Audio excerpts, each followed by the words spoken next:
Not so much.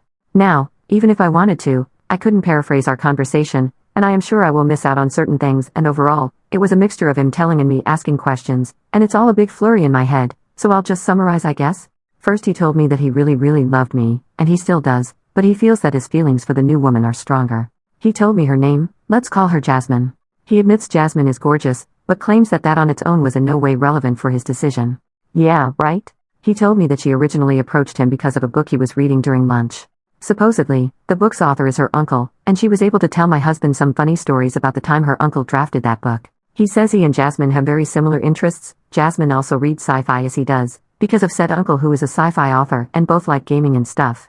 He says after they exchanged numbers, they initially only wrote about stuff like that, and later on they talked about other hobbies and interests and found more and more common ground, as he put it. He also admitted that like 2 weeks or so ago he started to wonder if he should actively tell me about her, seeing how she turned from an acquaintance to what he deems a friend. I interjected that they don't know each other long enough to consider her a friend, but he says he feels Jasmine is really genuine with him. This is a man who cannot pick up social clues unless they are spelled out for him, but whatever. He also feels a lot more in tune with Jasmine than he does with me. Admittedly, we seem to have less common interests, but I never felt like I have to be exactly like my partner. Opposites can complement each other well, and I always felt we do. Well, looks like he feels much happier with someone catering to his interests a lot more. He also became a bit self-critical then. He says after he left for his friend's place, he sat down and reread his conversation history with Jasmine, and he realized that she had indeed been flirting with him before she told him she wanted more. It didn't start out flirtatious, but he admits he totally missed that. He opened up the app on his phone and showed me the beginning, and then when she started flirting. He might have tuned the messages, but at least the beginning's really ready-friendly. The flirtatious parts, however, were blatantly obvious in my eyes, but he actually blames himself for that and says that while that doesn't change his feelings for her, it means he should have noticed this earlier and, well, he said, make the decision to pursue her earlier. That sort of broke me and I started crying because it sounds as if I never had a chance compared to Jasmine. He even wanted to console me, and I allowed that for a couple minutes, but then I sought some distance again. It both felt good and bad to be in his arms. Then it was time to ask me why she is so attractive to him that he leaves me, his wife, for just the mere possibility of being with another woman. I mentioned that someone, I didn't say Reddit, suggested she might be a scam, or just interested in breaking up marriages and going after men who are taken, and such. He, of course, vehemently denied that. Supposedly, they met last Sunday to go out for dinner, and they talked about the fact that she approached him even though he is married, and she claims to have a really bad conscience about this, and that she never would have done it, had she not felt such a deep connection between them, blah blah blah.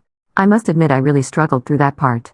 Because if it is true, it hurts me, and if it isn't, it hurts even more that he falls for this kind of bullcrap. He then told me in excruciating detail about his dating life, and how long he had his V card, and how he was always treated by girls back in middle school and high school, and by the women in college and later on, how he really feels that he always has to be the one initiating, fighting even for a chance, and felt like he was always treated as unworthy by almost all women, and how that made him bitter. He admitted that, but also how he always thought that someone who truly fits him, fits his personality, his character, his being, would be someone who would not make him jump through hoops, someone who'd outright tell him she is intrigued by him and wants him. He says he loves me dearly and was always very grateful for being with me, but that even with me he always felt somewhere between a beggar and the subject of a pity party, where I bestowed the grace of my companionship onto him instead of actually liking and wanting him. When I asked him whether that means he settled for me, he vehemently denied that. He said when we started to date, I really treated him better than any woman had done before, so he really thought this was what he had been looking for, and before meeting Jasmine he never felt like he needed more.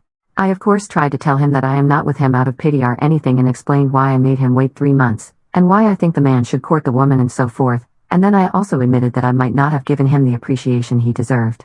This time, it actually was his turn to drop tears for a bit. He said hearing that made him both grateful and unhappy that he never really communicated better about this. I told him that hearing him say that feels like he is putting the blame on me. And I swear to God, his eyes like doubled their size, and he looked genuinely shocked, and he apologized many times and said he did not want me to think he actually has any bad feelings about having to wait back then, and that this is a situation where no one is to blame, but especially not me. He said I have been a wonderful wife and all, but that with Jasmine, it just feels different, and like a deeper connection that the two of us have, and that while he thought that I was wonderful, he now realizes that what he really was looking for in life was something else. So he says reconciliation is not really an option because he realized that we're not right for each other, and even if it doesn't work out with Jasmine, he knows now that he actually needs something that I just am not.